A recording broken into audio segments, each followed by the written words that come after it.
Unsay imong himuon aron dili ka malimbungan sa sayop nga impormasyon? Tagda ang pipila ka prinsipyo sa Biblia nga makatabang. Number 1, ayog tuo sa tanan nimong makita o madungog. Ang giingon sa Proverbio 14:15, ang inosente mo tuo sa tanan niyang madunggan, apan ang maalamon mamalandong sa mataglakang. Dali ratang malimbungan kung dili ta mag-amping. Number 2, susiha ang source ug ang impormasyon. Ang giingon sa unang Tesalonica 5:21, siguroa ang tanang butang. Sa dili pa nimo tuuhan o ipasa ang usa ka storya, bisan pag viral na o gibalik-balik na sa balita, siguroa una kung tinuod pa na. Susiha kung kasaligan ba ang source ana.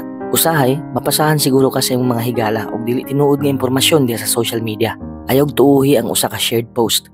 Gawas kung nasusi na nimo ang legit source ana. Number 3, tuuhi ang tinuod nga impormasyon, dili ang kung unsay gusto lang nimong madunggan. Ang giingon sa Proverbio 28:26, kadtong nagasalig sa iyang kasing-kasing, buang-buang.